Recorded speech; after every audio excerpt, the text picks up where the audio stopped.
Outstanding, the ultimate accolade for teachers. We challenge secondary history teacher Esther Arnott to go from good to outstanding. A top inspector observes one lesson. 2 experts will fine-tune her practice and help improve her presentation. She also gets comments and advice from teachers across the country who've seen her lesson on the web. Esther then has 2 weeks to put all the advice into action before the inspector comes back for the final verdict. Every single person on here says something different about the lesson. It's been really useful. On the other hand, it's kind of like, oh, it's quite kind of personal. It's in your space. It's in your kind of classroom, even though you don't even know this person.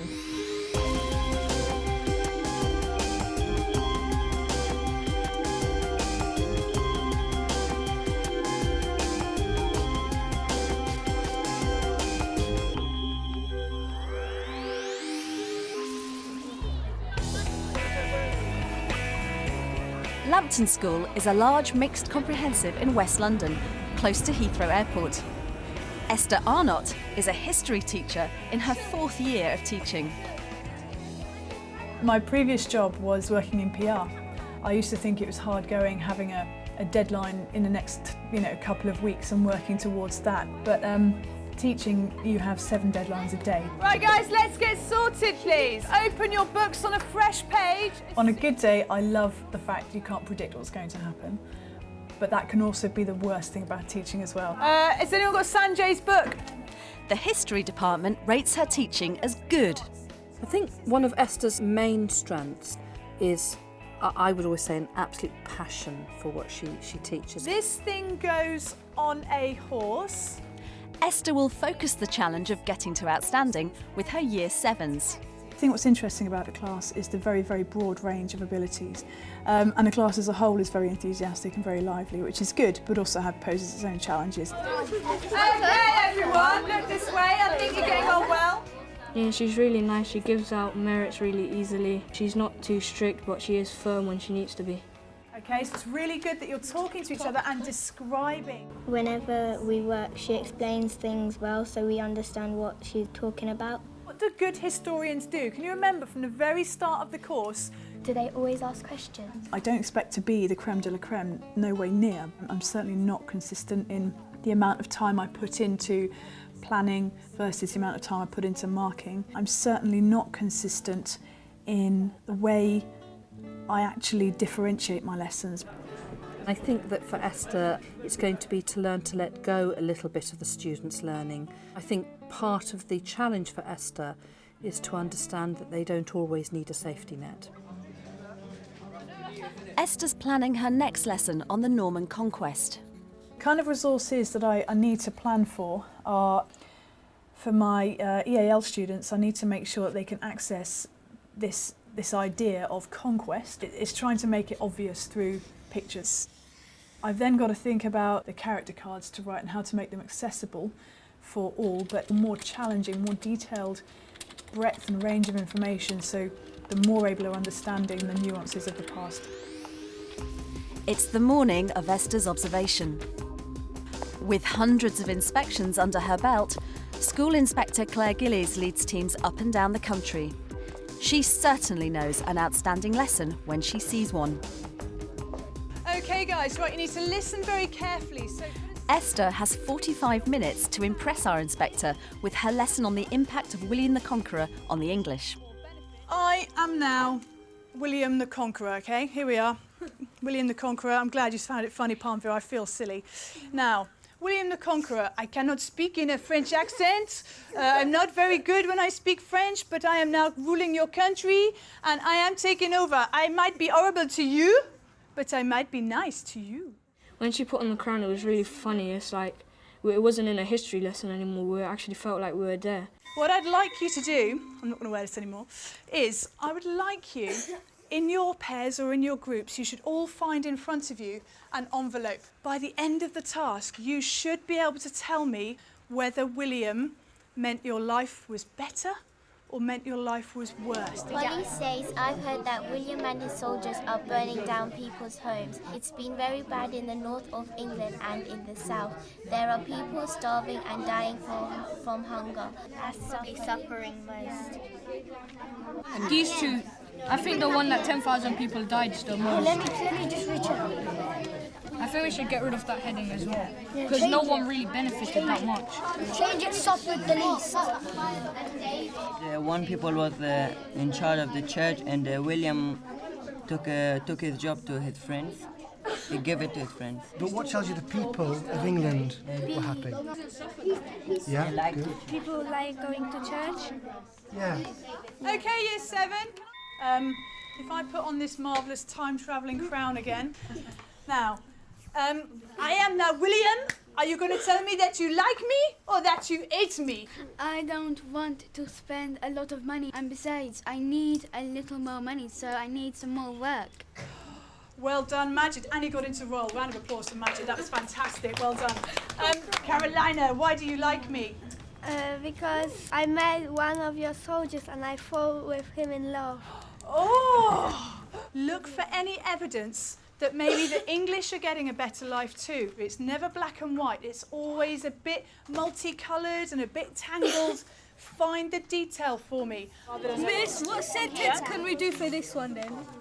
Ah, now you can decide. How about you say there were some things which were good and bad? 50-50. Yeah, and then explain why you think that. So, headline number 1. Please vote if you like headline number 1. Evil comes to England.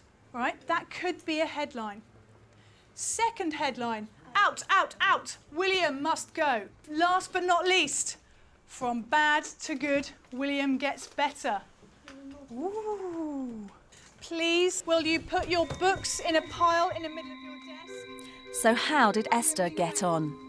Well, thank you very much, Esther, for letting me watch that Norman Conquest lesson, and certainly for me the highlight, and I'm sure they're going to go out remembering it was you putting the crown on and talking with that wonderful sort of French accent. No, it really got them thinking, and you could just see how they were all absolutely hooked. So that was a brilliant idea, and certainly I'm going to plunge straight in and say that there were lots of undoubtedly outstanding elements within the lesson, and the one thing that perhaps holds it back from being outstanding was, if I look at the tables, there were 2 tables who they were getting there but a bit slowly and a bit switch off when you weren't doing that gentle nudging. And I was trying to think, how could you have simplified that more? What I should have done in hindsight is perhaps spent more time at the front end with those 2 tables being absolutely clear of their steps through the lesson. I want them to kind of, be responsible for their own learning. But I just put down that always hard to generate independent learning skills with all abilities. Yes. I thought the quality of debate in at least 3 of the tables was absolutely great. The fact that they actually changed the wording on the sheet you gave them. They didn't want to have benefited but just suffered less. That shows what real thinking was going on that table. I was absolutely thrilled. That's a little sort of eureka moment, if you like, for those students, in the sense that they were really pushing me on, which was excellent. It would have been just lovely at the end to sort of have a quick reflection to modern times. Just remember that now, just as in the past. Yeah. But there was so much that was great. Thank you very much indeed. No, thank you for coming. Look forward to seeing the next one. Oh, fingers crossed. Thank you.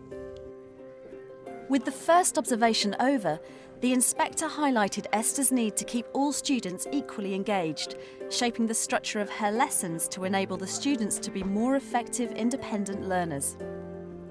It's time to bring on the experts. To boost Esther's progress, help comes from secondary history expert Michael Riley and voice and communications coach Ulrika Schulte-Baukloh. I cannot speak in a French accent. They start by watching Esther's lesson. I might be horrible to you, but I might be nice.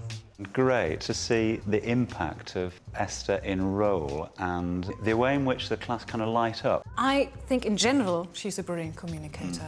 Are you going to tell me that you like me or that you hate me? But what I noticed is that she actually is restricting herself, particularly this kind of hand rubbing and so on. And this has also an effect on her voice. In your pairs or in your groups, you should all find... I think there are particular things that I'd like to work on with Esther. There was a great chunk in the middle of the lesson of more than 20 minutes where the pupils were focused on one activity and there was some drift at that point.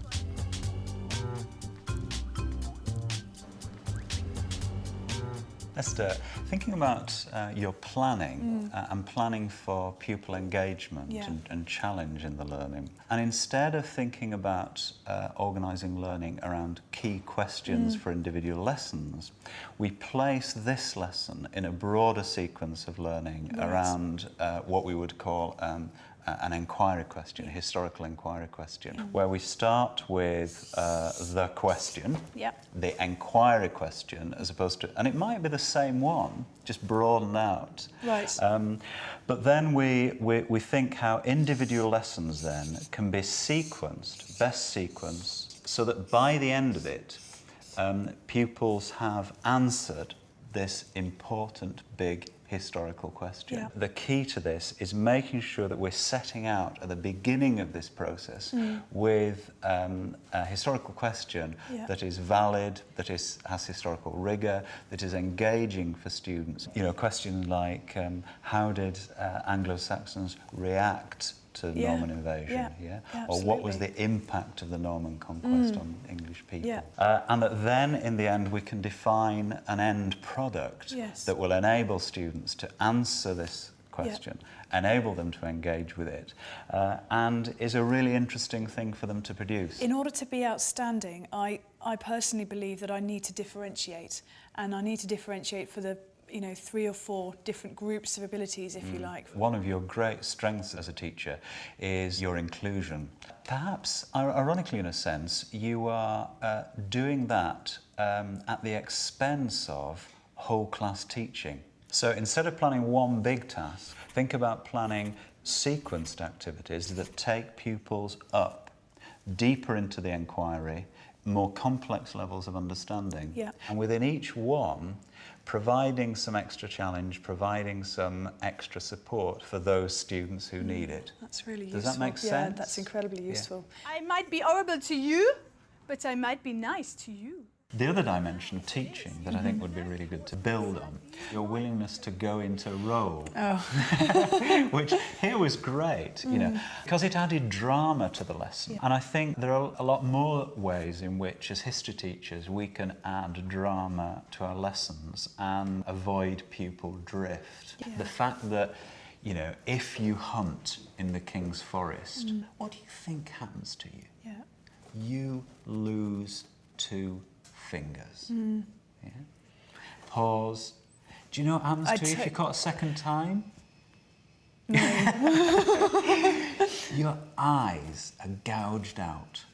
And it's at moments like that, really, when you have kind of total engagement.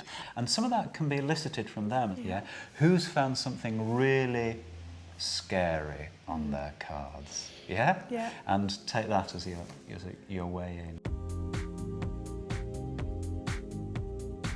What I like you now is to take your feet a bit further than shoulder wide. Stretch your right hand, raise up, and bend over to your... Esther and Ulrika loosen up before working on Esther's hand rubbing. Don't hold your breath, breathe in through your nose, out through your mouth. Keep your hands folded. Feel all the tension flowing out of me. Good. So now comes my little surprise. Okay. I have here 2 balloons for you. And what I like here is to put one underneath this arm, one underneath that arm. I can't touch my hands anymore. You can't touch your hands. So I like you now just to say something using your hands just in front of your body. Get your hands up. And over to you. Okay, Year 7. Good morning. Different. Do it again. Stretch it. And... Okay, Year 7. Good morning. Fantastic. So now, we just try now to take the balloons out. Now, create this big balloon now for the whole class. Okay. And I'd like you to get the attention by saying, okay, yeah. Good morning, Year 7. How are you? Yeah, eye contact. Yeah. The last one. Once more. Really go around with your eyes everywhere. Your eyes collect the attention. Good morning, Year 7. How are you today? Ah. Thank you. My head after my talk with Michael is swimming in a really good way. I'm going to go back to my medium-term plans and begin to see where I can build in these inquiry-type questions that could hopefully get me onto a winning solution. With her final observation just weeks away, Esther's back to the classroom to put all the advice into action and work towards raising her game. I'm just going to show you something and you have to just watch it, okay? Well, what I've set up is a 3-week or a 6-lesson inquiry. And this inquiry is asking what can we find out from computer games about medieval warfare. Your task is to spot the objects that you've just been looking at in these pictures. Made of metal. I was really thrilled with how excited they were to be looking at the different computer games and seeing what history those games can teach them. Gauntlet, good man. What type of gauntlet is it? Are you sure? The way I've broken it down is to first of all start with the computer games, and then I get them to try and sort of nail it down a bit more about what are the elements of warfare we're seeing. Can you put the objects you've found into 3 groups? You could study the time period, the weapons, the armour and the castles, then compare it to the game's information. Wow, that is fantastic, Ricardo. You're going to study weapons, castles and armour and compare it to what we see in the game. My body language, initially I felt myself go woo, and then I really concentrated on trying to sort of keep my hands apart and be dancing with my hands. So, when we come on to test what you have learnt from these computer games about medieval history, the way I'm going to sort of assess your understanding is I'm going to get you to write letters to the people who designed the games. At the end, I sort of grabbed a few of them and said, so what do you think of writing a letter? You excited about writing a letter? Yeah, no? They were like, yeah, it's okay. And I'm really worried about that now because the whole point of the work I did with Michael Riley was looking at making sure the students are not only engaged by the inquiry, but that they are motivated by the end task. In the 2 weeks since her observation, teachers all over the country and beyond have been watching Esther's observed lesson on the web and leaving their comments. It's funny to see that lots of people have picked up on my body language, and there's been a little bit of a debate about that between different contributions as to whether it's distracting or whether it's not. And particularly important feedback is about the plenary. Plenary in my first lesson was rushed, as someone highlighted on the website. It wasn't necessarily done with enough time to allow true consolidation of learning, and I think that's a really crucial thing to work on, because if you don't consolidate learning, when they come back it's all gone. Now seeing sort of the quality of feedback on the website, I think this could be a really good forum to help me work out what to do in terms of the product of my inquiry. The children weren't so engaged by the idea of writing to the computer company, so what I could do is post on here and ask people for their advice. What I absolutely love about being a history teacher is that idea that you can open up that world of possibility. People who have tried things, people who have experimented, people who have, you know, tried and failed, but you learn from that and you can learn from the people of the past.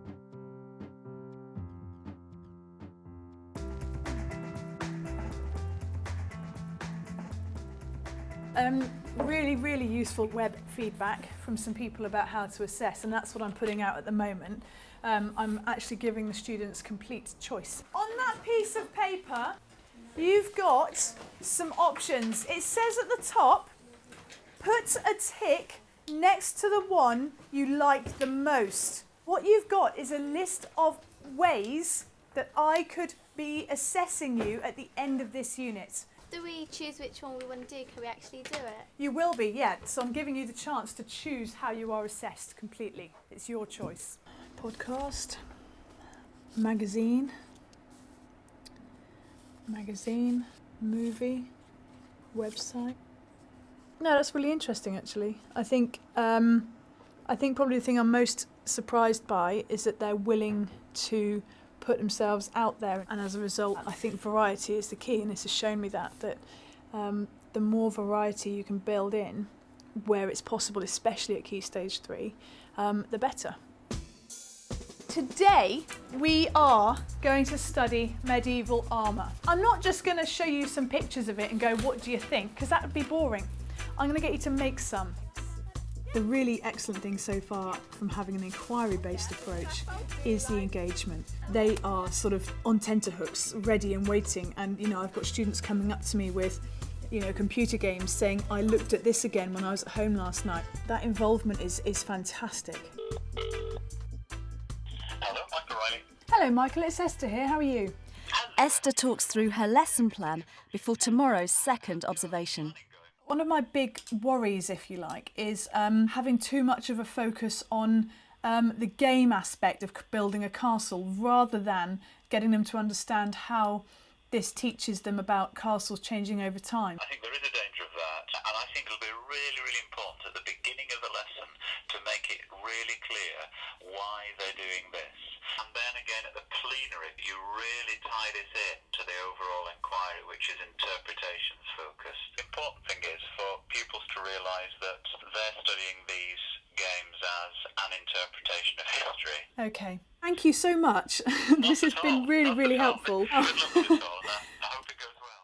I actually think that I won't get an outstanding because I've almost had to take 2 steps back in order to move forwards.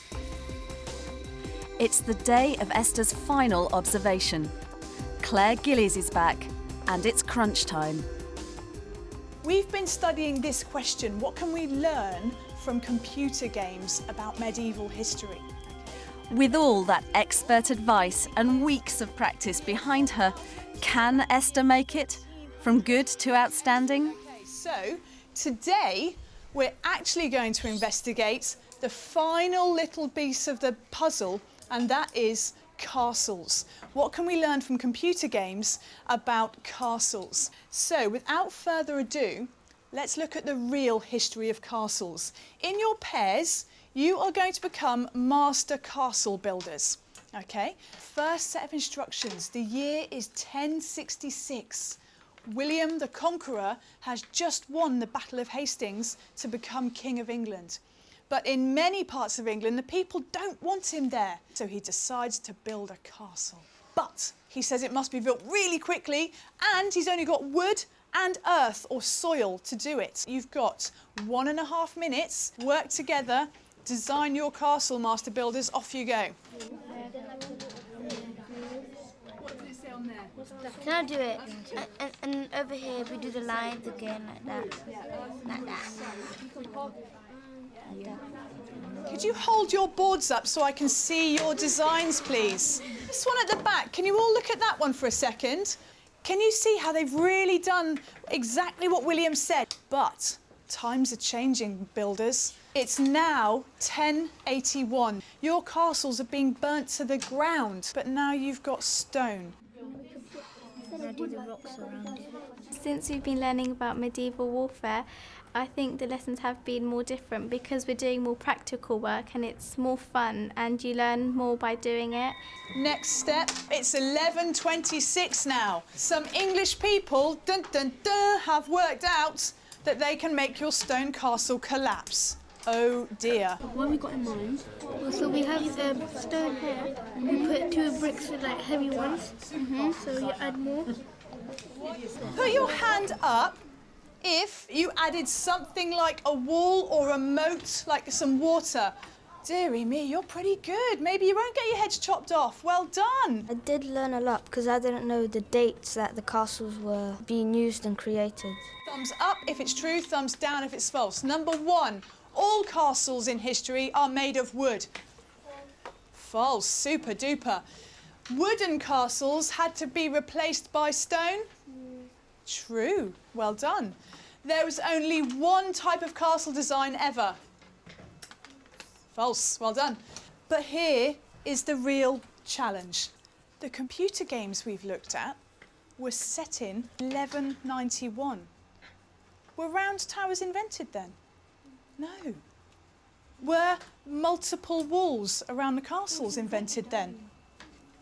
So these computer games are not necessarily teaching you the real history. And you're going to explain this by writing some sentences which will ultimately help you in your final assessment, okay? Why do computer games maybe get things wrong? What is the purpose of a game? Some people don't want to learn about history, they just want to play the game for fun. Yes, spot on. We can learn history from so many different sources, and if you're going to be super historians, you need to compare them, okay? So remember that. So has all Esther's hard work paid off? Esther, thank you very much for letting me come to that Year 7 lesson, and I enjoyed it a great deal. Good. And if I stand back and reflect on the fact that this was Year 7 and what did they go out at the end of the lesson having learned, I think they certainly got it. So I think the learning was outstanding, so we can say that your teaching was outstanding. And I'll now give you a lovely long list of the things that I felt made that happen. If you remember last time when they were in groups, some of the groups definitely weren't so keen and didn't get on so well, but this time everybody, most of the time, was really giving thought and joining in. So let's highlight some of the real strengths.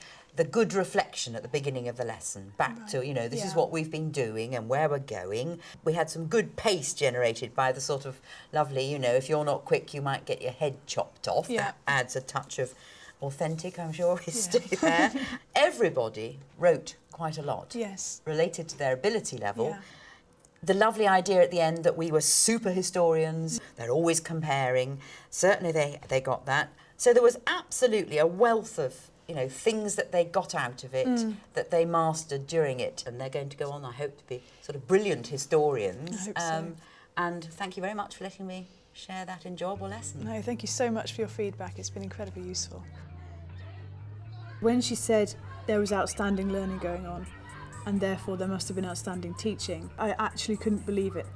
Really kind of uplifted, because I'm realising that I don't need the shackles of 25 different resources. See what they come up with, and that's what, as much as it's scary, it's kind of empowering and uplifting as well, because it's them that I've got to lead forwards, and that's exciting.